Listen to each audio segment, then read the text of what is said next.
Welcome back, brothers and sisters. I am Braden. This is Tim, and this is Second Legacy, and thank you so much for stopping by. Now, the Second Legacy is a channel that we collaborated on to provide in-depth analysis to help pass the Second Amendment along to the next generation, and that is our sole focus. And today is no different as we go forward with a potluck of sorts, all sorts of smatterings of things throughout the gun world to make your day brighter and provide you a few points of conversation for your nearest gun control person. Now, what we're going to hit right now is a few things. We're going to bounce back and forth. We've got all the way from Feinstein retiring, Biden started talking again. We got all sorts of stuff, and we would love to hear you in the comments as well. So, Tim, what do you want to start with today? You want to start with, we got so many things. I'll let you drive. You do it. Okay, so let's start off with the best communicator in the White House, Joe Biden himself. And let's just let him speak for himself. Now, this is in response, the video we're about to show you is in response to the school campus shooting that's recently happened at MSU. And this is what Biden had to say in front of the first camera he could find. Mr. Producer, if you could roll clip number 1 for us, please.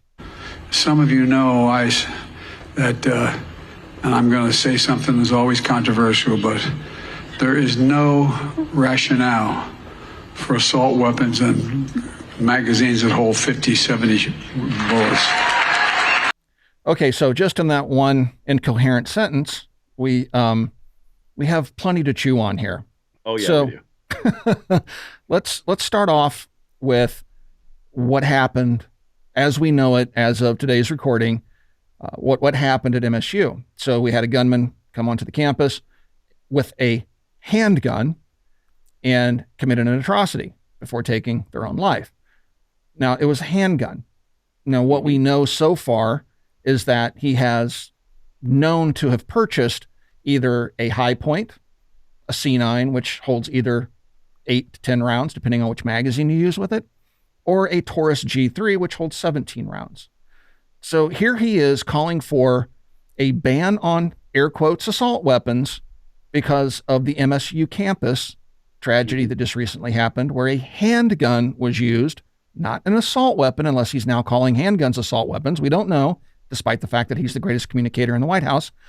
And he starts talking about bullets and magazines.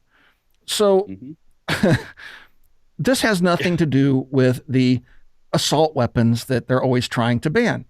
And on top of that, he goes into his assault weapon pitch, and then he goes straight into, and there's no justification for owning magazines that can hold 50 or 70 bullets. Now, prior to the recording of the show, we were kind of trying to think what common magazines are out there that hold 50 to 70 cartridges. So obviously, once again, we have an example of a politician talking about something they know nothing about, right? Magazines don't hold bullets, they hold cartridges. Now, he predates the Civil War. I think he was born like in the 1840s or something. And so that back then they did carry bullets in pouches and gunpowder and either flint or caps.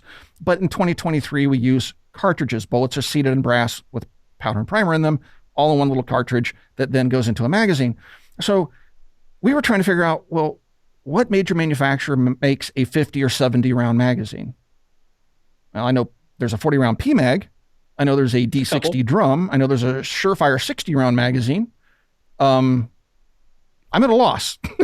Yep. Well, and that's the thing though. So this is not based in reality. This is based in a talking point. This is based in a clip, and something that we hit on a lot. Obviously, the initial intro right there was very tongue in cheek, but I mean, isn't the speech exactly that? A tongue-in-cheek comment, a checkbox? I have to do it? Because there's no correlation to what is prompting that conversation to the outcome that he just referenced.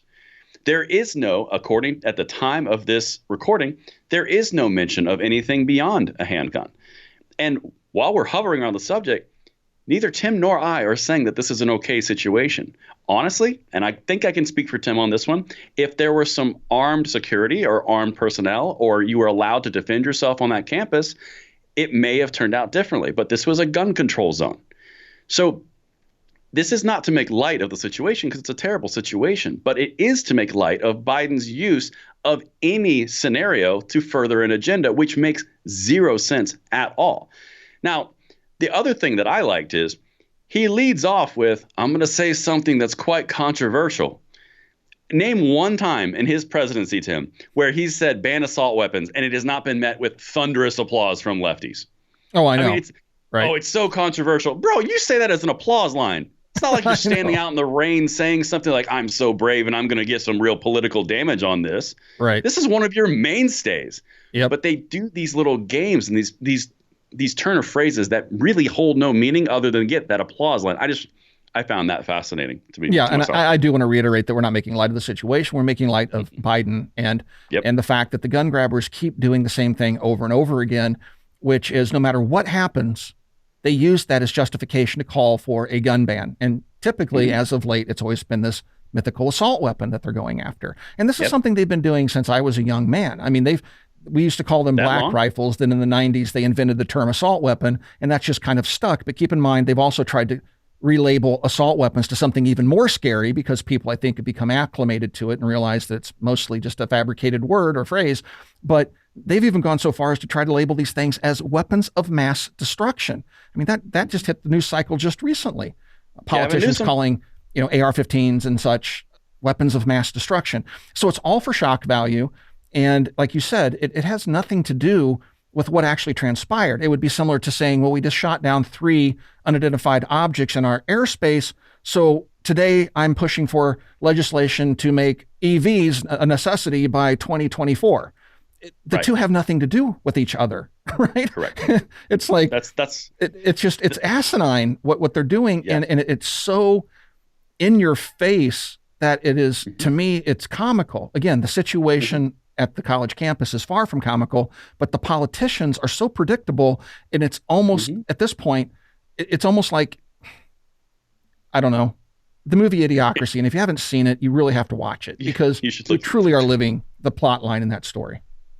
Oh, I would completely agree. I would say, just to be completely fair to everyone involved, I would say the last 6 to 8 years have just been a whole lot of, excuse me, what now? Yeah. I mean, just saying. But it's so hard to sometimes listen to these things. And I'm sure a lot of you guys watching or girls watching, we don't discriminate.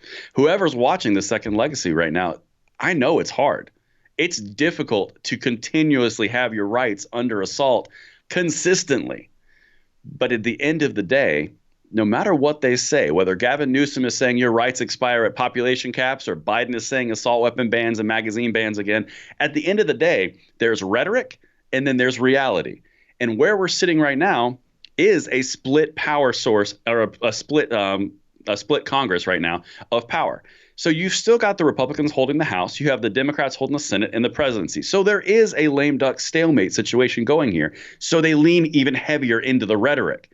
And speaking of rhetoric, I feel like that's an excellent transition to our second course. Mr. Producer, could you please hit number 2 so I can show the good people that Feinstein's retiring, and this is who we've got to choose from here. Look at that lineup. This is a smattering of lefty greatness. So we have Barbara Lee on the left, the man who needs no introduction, Adam Schiff in the middle, and Porter on the right. I cannot remember her first name right now. It is Katie Porter on the right. Now, here's the reality. Beautiful people. I love you to death. It's going to be someone on the left. Now, how far on the left and how likable they are, now that's up for determination, but basically you're looking at gun grabbers and gun grabbers all. You've got some in here like Barbara Lee, who is extreme, essentially a progressive. In fact, Mr. Producer, if you could go to number 4, let me show you this little snippet so I can read for the people. Lee's voting record as a member of the House was ranked by National Journal in 2007 based on roll call votes on economic, social, and foreign policy issues in 2006. Lee scored an overall 84.3, meaning she voted more liberal stance than 84% of the House. Okay, so that's who we're dealing with on this one.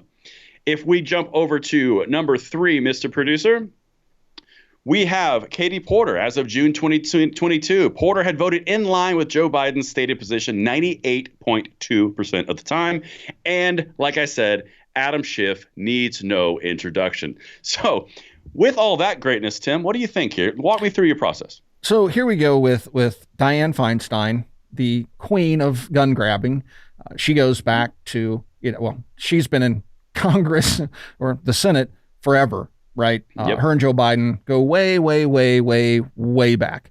And she has made a career out of, calling for assault weapons bans. In previous shows, we have shown her video clip of her, I think it was in 1995 or 1994, standing there calling or saying that if she had the votes, she would have just said, Mr. and Mrs. America, round them up, turn them all in. She wants to take them all away. Once again, saying the quiet part out loud. But she announced her retirement. About an hour later, she forgot she had announced her retirement, but then her staff confirmed for her she was in fact retiring. And so that's how we find ourselves in the situation now where California is looking at these three peaches to replace her. And it would seem that they will, any one of the three candidates that were just shown, will carry on the torch of trying to ban everything they possibly can. Now, they will, of course, try to wrap this, depending on which of these candidates potential winners, if you will. They will try to candy coat it, sugar coat it if they can, and they will try to say that we're just looking for reasonable gun control. We're just looking for gun safety measures. We're just looking for whatever. But in reality, they're just as bad as Feinstein, and they're going to go all the way if they can. Now, what's interesting is, as you mentioned, we do already have a House divided, if you will. So you have the House that is controlled by the Republicans. You have the Senate with a slim majority of Democrats. And even on the Senate side, I think it would be an uphill push to get any type of, assault weapons ban or any type of serious anti-gun bill passed, even through the Senate coming up on the 24 election cycle. We already the politicians are going to start hunkering down already. I know Joe Manchin won't have anything to do with it. Sinema may not want anything to do with it. And there may be others that would scoff at it, coming up into another presidential election cycle. So I think it would be even an uphill push on the Senate side. So this really will go nowhere in the short term. But that doesn't mean that we shouldn't stay vigilant and we shouldn't, push back every time we hear Joe Biden get in front of a camera and say we need to ban 50 and 70 round magazines. Right.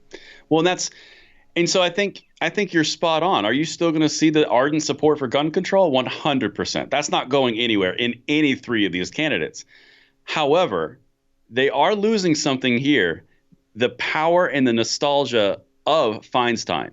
So a lot of the for some reason in Congress, the longer that you're there, the more stability that you offer to a bill, the more tenure, if you will, that, well, now it can be taken seriously because they put their name on it and they've been here for 800 years. And it's like, well, you are losing a little bit of that. Like, for example, are they still going to name every assault weapon ban going forward the Feinstein assault weapons ban of 2020, 2021, 22, 23? I don't know.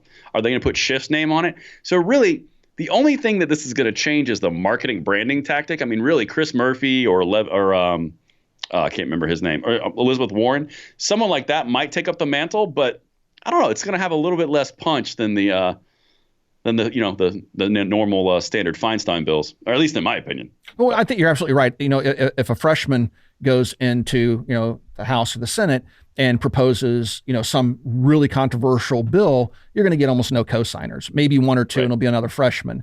And what you're saying is, she has been in the Senate for so long, she has developed clout, if you will. And so when she wants to push something, she has everybody on speed dial that'll immediately jump on the bill, and it'll go from just her to having 100 co-sponsors literally overnight, right? Absolutely. All on the gun grabbing side of the aisle. So you're absolutely correct. So her stepping down will, in a small way, benefit our cause, but it won't take long for, Adam Schiff to step in or whomever wins that election and try to carry on with her work, because they all have the exact same goal, and that is to ban everything they possibly can. They are not going to stop with any type of sensible, air quote, in case you're listening and not watching, any type of sensible gun control, safety measures, whatever they want to label it. They're not going to stop with that. They're just going to use that as a marketing ploy to get to where they really, truly want to be. And that's Mr. and Mrs. America. Turn them in. Turn them all in. Yep. No, 100%. I think we're on the same page on that one. No matter what we get, it's still going to be kind of the same flavor. It's going to be a Schiff show of infringement. I had to put that in there. All right, and so now, the last thing to end this episode of Second Legacy is we got to talk about something that's a little bit more serious, and it is one of my personal pet peeves in this universe. Now, Tim and I started out by talking about Biden's response to a terrible tragedy that happened in Michigan. We fully go with the idea that should never happen. We should be able to defend ourselves to prevent just such incidents when these things occur. However, the thing that gets me personally more than anything is a misrepresentation of data that is consistently repeated in order to make something worse than it actually is and rebrand it to take your rights, to infringe upon you and the next generation of Americans because they're telling you instead of just, actually telling you what's going on. So, Mr. Producer, could you please put up Mr. 5? We've got to talk about Gun Violence Archive. Now, Gun Violence Archive is essentially a left-wing funded source that counts every time that there is a shooting or any type of firearm discharge which has 4 or more injuries or tragedies, and except the actual shooter himself. They've got on here on their website that's being quoted on CNN, everything's linked. We are at 71 mass situations in this year alone. Now ask yourself, do you remember more than 3? And 3 is too many. But do you remember 71? Because the only reason that you would misrepresent different scenarios like drive-bys or like gun deals or gang deals or drug deals of any kind, the only reason you would put those into something else was to make the stats look a little padded. And that's where I personally have a very large issue, because this is insulting the rights of Americans nationally. And they're all doing it through a manipulation of data. And that's why I wanted to show you guys this bad boy. Yes, this is the same group that will lump in suicides, justified self-defense shootings, law enforcement shootings that are justified, and lump all those into their statistics claiming gun violence, which we all know, if you watch the show, is misleading. There's no such thing as gun violence, but they'll claim that all these things are part of the gun violence, air quotes again, in the United States, and it's just it's misleading. It's purposely misleading. And just like the phrase assault weapon, it's designed to scare people, to upset people and go, oh my gosh, we actually have to do something about this. As we've shown in previous episodes, violent crime across the board is trending down or about the same. We're still waiting for, something more recent than 2021. FBI usually lags a year or two behind in their data. But as of 21, there has been no massive spike in violent crime across the nation. What we have seen is a spike in violent crime in large cities. But we have to keep in mind that those large cities are mostly anti-gun politician controlled. And these are cities where activist prosecutors, activist judges are literally letting people out of jail on their own recognizance or with $25 bail or with something ridiculous. And they're just going right back out and committing more crimes. And criminals in these cities are just running, amok. You have people in San Francisco that are just looting stores in broad daylight to the point because, they've passed laws making it, the police aren't going to respond or arrest anybody if the value of the stolen items are less than X. I don't know what X is. I don't recall. I think it's $1,000. It's under either $1,000. So people $1,000. go in and purposely steal less than $1,000 worth of stuff, and the police can't do anything and the stores can't do anything. So now they're closing CVS's and things like that in major cities because these companies can't function in that environment. But this environment is what's making the crime spike. So the same people that are trying to take your guns away and citing false statistics are the same people behind these humongous crime spikes in these cities that have everybody all upset and concerned over. So they're the problem all the way around, and their proposed solutions aren't solutions at all. All those are is a grab at your rights, and they're going to continue. Let's say that they got their wish tomorrow and they passed a law that banned all ownership. They go full C-21 Canadian style and just ban everything under the sun. The crime in these cities isn't going to go away. It's still going to be there. That's a fact. Oh, 100%. I'm so sorry. So I think something that you just stuck to my head, like just stuck out from our pre-show conversation. One of the things that they like to say is that guns are the problem. If you take away guns, there'll be no problem. Okay, well then why don't we go and look at the crime rates in the most heavily or most densely concentrated pockets of gun ownership, and it's almost nil. It's in the country. Well, the only difference there is, there's less people out there. So it's not the guns? Right? That's their argument. Because when you throw it out there, it's like, well, why are the cities so violent? But in rural areas where gun ownership is even higher, there is no gun violence, air quotes. And we'll say, well, that's because there's no people. Well, there are people because those people own guns. But what you're saying in that statement is people are the problem. Right. It's the people that are committing the violence. Exactly. Which goes right back to our point. And I mean, you guys can even remember a show that we did last week where Gavin Newsom said it's insane to go back to the time frame of 1791 when there was only like 34,000 people in New York City and 400,000 people in the United States. Well, what he's implying there is the rights have population caps, but he's also saying the more people, the more crime. That's because that's the entire point. When they say little offhand statements like that, they're undercutting their entire purpose. It's like, just say it and hold them to it. I don't know. That's just my thing. Well, it's worth pointing out because that might go over some people's heads because we all watch the news and go, oh, great, look, and there's another talking head on TV calling for more gun control. And you just kind of gloss over it. Well, that's the whole point of the second legacy, is to highlight these hypocritical statements and these falsehoods and bad data sources. So you, the viewers, can go out and have an intelligent conversation with those that might side with gun grabbing and anti-gun laws, and have a conversation with them and say, here's the reality. And here's the sources, because we always link the sources in the description in the videos, the descriptions below. So, we hope to enable you folks to be able to go out and have those conversations, because we do need to have conversations with family members, coworkers, and cite statistics and engage them in debate, because it's through debate that we're going to swing people to our side of the argument, because the facts and the truth has always been on our side.